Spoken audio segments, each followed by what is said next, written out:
everyone, I'm Deacon Anthony Cioe, and today I have with me Deacon Frank Campisi. Deacon Frank is a deacon here in the Diocese of Camden, assigned to St. Peter and Paul along with me. Frank, how are you? Great to be with you, Anthony. Thanks for being here today. Pleasure. Frank, you wrote a book recently, and I've got to tell you, this is really an outstanding book.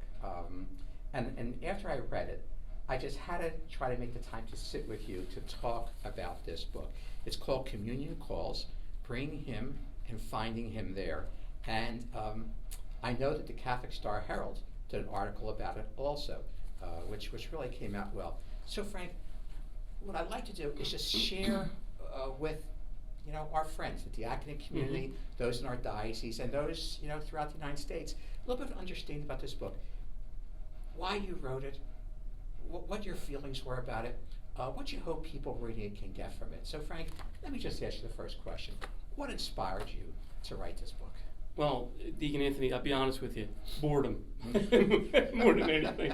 COVID hit, just about a year ago. Yeah. We were not able to go anywhere, be with anybody, and these stories are not new to me, probably not to my family either. They just were rolling around in my head for years and years and years. Most of them are pre-deacon stories of me being a Eucharistic minister, an extraordinary minister of communion at my previous parishes before I was ordained, just serving as a Eucharistic minister and taking communion to the sick and the homebound, most of those stories. And with time on my hands, as all of us had, I needed something to do. So a lot of them were journaled, either electronically, some of them were on paper, most of them were electronically journaled. And it was, I wouldn't say easy, but it was easy enough to kind of mold them into some form that I could put into a book form. What's interesting is that the way it's written, you talk about specific people that you encountered when you were bringing communion. Yeah. And each of them is very unique. There's some similarities, but each of them is very, very unique in terms of how they affected you. Tell us about some of the people that you encountered. Well, yeah, they're all completely different people, and the time I spent with each of them, some were very short, 1 and 2 encounters, or 3 visits, and some were over years and years and years, that became family almost to me, to my family. The first one in the book is a man who had ALS, Lou Gehrig's disease, that I encountered doing a communion call for another Eucharistic minister who was going on vacation, actually pilgrimage to Medjugorje, and I was taking it for her. And that was my first really foray into the Eucharistic minister outside of the Mass communion call. And it just blossomed from there. And everyone, like you said, is different because every person we meet is different. But Christ was along with all those communion calls. And I found him, not in every one, in every individual call, but just amazing experiences with these people who most times became like family to me. When you began to make your visits, did you experience what you expected to experience? Never. Sometimes I got rejected or I went in with a certain mindset that I'm going to give them the readings of the day and talk about spiritual things, and sometimes people just didn't want to hear that. They just wanted to receive communion and have me go. And other times they wanted to talk about what was going on in their personal lives too, and I wasn't expecting that either. You never know what's going to be on the other side of the door. And as a deacon now, I realize that. As a Eucharistic minister, I did.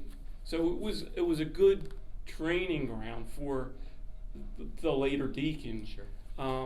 But it was a beautiful experience. And they all touched my life in a way that I could never imagine at the time.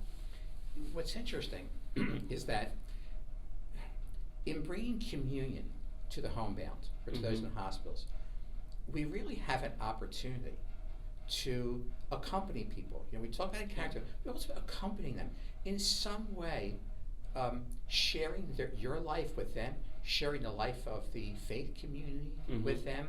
And I think that's something that really makes us really understand our Christianity so much better when we do that, isn't there? Not only that, but my experiences were that these people who were either in nursing home facilities or homebound where they could not leave desired the communion so much more maybe than I did myself, were the people who could readily come to Mass, come to church, and maybe sometimes we don't, because we have the availability to pick and choose what we want to do. They clamored for Christ so much that it made me realize how important it was. Yeah. Frank, how did it change you? If you look at your time through there, and I know this is before diaconate, how did it change you? I think it gave me a new appreciation for how important the Eucharist really was. We hear in the Catechism, the Eucharist is the source and summit of our faith.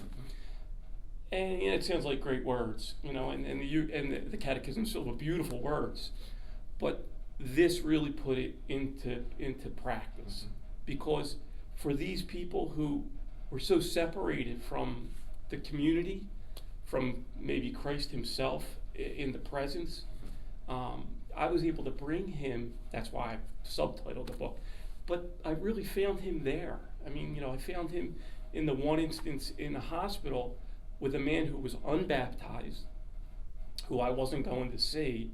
I found Jesus in that bed with scars from cancer surgeries and radiation and all those chemos, and I really believe I found Jesus in that bed. And not to give away the story too much, but that's why that's subtitled that way, because I realized that not only was I bringing him, but I was finding him there. But that's that's the impact that bringing communion to those people who so desperately wanted to be with him, but physically could not. That's why it became so powerful for me.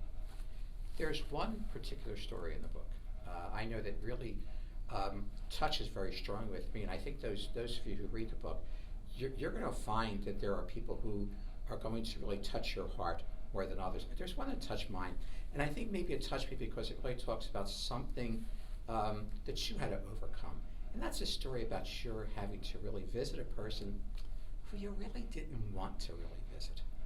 Yeah, I think I used the word hate. Yes. I think I used the word hate 3 times, like in the same paragraph.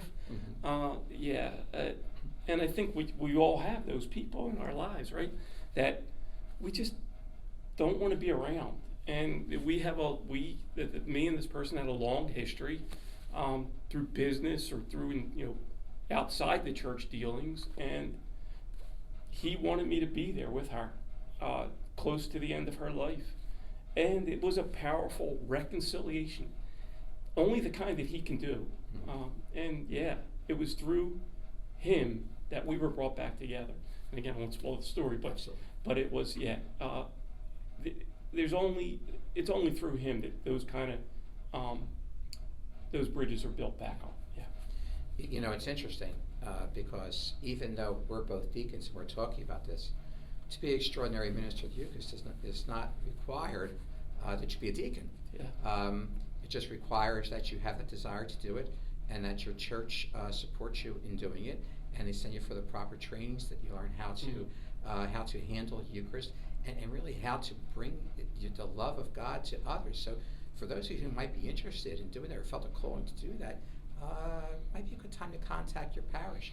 As we start to come out of this COVID, and as we start to go back to some semblance of normal, the ability to bring the Eucharist to people will be there again, and we can always use more people to do it.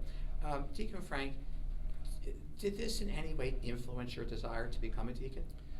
I think it made me more comfortable sharing my faith, being around people who wanted to talk faith issues. So it definitely eased my ability to be in a spiritual realm. So it definitely was one of those steps on the path. And nowhere did I plan on this up until maybe a year or so ago writing this. But yeah, it was definitely a help for it, yeah. Deacon Frank, I thank you for being with me. Mhm. I have to tell you, in all honesty, you're going to see it's a short read, but it really is a worthwhile read. I think it's a book that can help you understand the importance of the Eucharist, the importance of bringing the Eucharist to others who are in need, how we share our faith in so many, many different ways. And I think that I tell Deacon Frank this all the time. I think he's been given a great gift. I think he's a very, very gifted writer. And I know that you'll enjoy this book. So the name of the book is Communion Calls, Bringing Him and Finding Him There by Deacon Frank J. Campisi. And Frank, are you able to get this on Amazon? Amazon, Barnes & Noble, anywhere you can get stuff online. Okay, excellent. Deacon Frank, I thank you so much for being Thank here. you for the time. And God Appreciate it. bless you. Thank you for joining us.